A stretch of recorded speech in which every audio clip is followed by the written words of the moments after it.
Teta, and today I'm going to be talking about the topic of abortion. I'm going to be persuading you guys to not be exclusively pro choice or pro life when it comes down to deciding whether abortion is right or wrong or should be illegal or legal in certain situations. First, I'm going to contrast the pro choice versus the pro life stance on two different topics in relationship to abortion to demonstrate why the pro-life stance believes abortion to be illegal slash wrong in certain situations, and why the pro-choice stance uh, believes abortion to be legal slash right in certain situations. Next, I'm going to give you my personal situations or circumstances that I believe abortion should be allowed.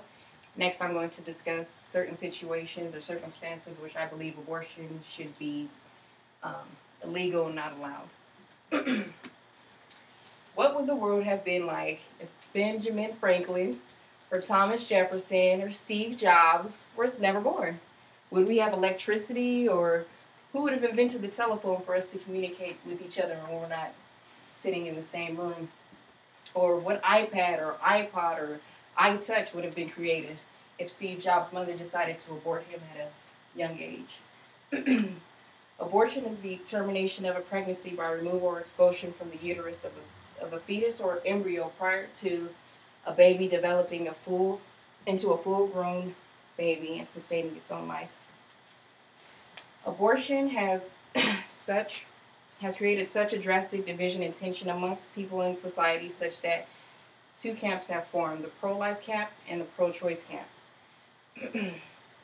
In regards to abortion and whether or not the fetus slash embryo is a human being with rights, the pro-life camp believes that at the point of conception, that is when a sperm fertilizes an egg, that that is a human being, and that human being has rights, and therefore abortion is murder and violates the rights of the unborn child. Therefore, the pro-life camp believes that the government has an obligation to preserve human life. On the other hand, the pro-choice camp says that at the point of conception, again, that's when a sperm fertilizes the egg, that it's just a blob of tissue, that it's not a human being, that it's not a baby, and that the preborn child doesn't have enough size, ability to feel pain, viability, self-awareness, to be granted rights of, of personhood, and therefore, if abortion was committed at that stage, there's nothing wrong with it, and it's right. On the topic of woman's right and what a woman can do with her body, the pro-choice stance believes that individuals have unlimited independence with respect to their own reproductive systems as long as they do not breach the independence of others.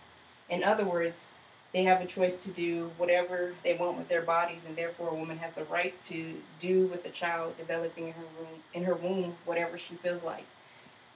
And on the other hand, the pro-life supporters object to this, saying that when you are pregnant, there's another body. That is the baby's body, and nobody should have the right to tear a baby's body into pieces, and therefore abortion is should be illegal. The pro-life stance believes that abortion is very wrong. In my opinion, there are certain circumstances where you should be able to choose abortion.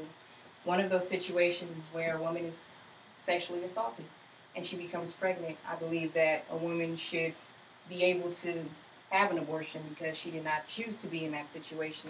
So why should she give birth to a child that she didn't plan for, she didn't want? Also, there's also a situation in where women, when they get pregnant, the egg that has been fertilized by the sperm, instead of it implanting in the uterus and growing where it's supposed to grow, sometimes the fertilized egg will land on top of the uterus and you'll have an ectopic pregnancy, and that's a health hazard for the woman. And in that situation, she should also have the choice to have an abortion because it's either her life or the baby's life. And if I was in that situation, I would want to preserve my life, so I would have an abortion in that situation. And in that situation, abortion is right. It should be legal. But there are other circumstances where abortion shouldn't be shouldn't be allowed. And that's when people know what they're doing. They're having unprotected sex, and they get pregnant, and they should accept the consequences of their actions and step up to the plate and be a parent. Or they can have other alternatives where you can give the child up for adoption. Some women have issues with fertility; they can't get pregnant, or some women, their time has passed, the biological clock has passed, they can't give birth to any kids. So in that situation, I would tell that person who didn't plan for a pregnancy to explore other options, to give the child up for adoption, or to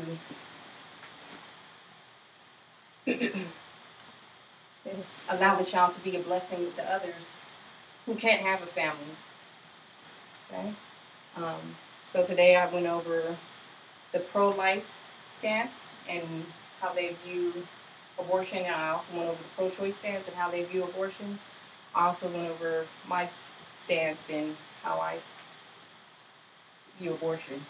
And for me, I'm in the middle. I'm not exclusively pro-life. I'm not exclusively pro-choice. I'm in the middle. And I would just advise you guys to be conscious of what you guys are doing, and just to take the time out to think about the ramifications of your actions if you were to get pregnant. Because could you imagine the many lives that would not have been impacted by your presence or words of wisdom, or what the world or life would be like if your mom decided to abort you? Or imagine if some of the babies that have been aborted for poor decisions, what they could have contributed to society. Some of them could have found a cure to HIV or AIDS or cancer. You just never know.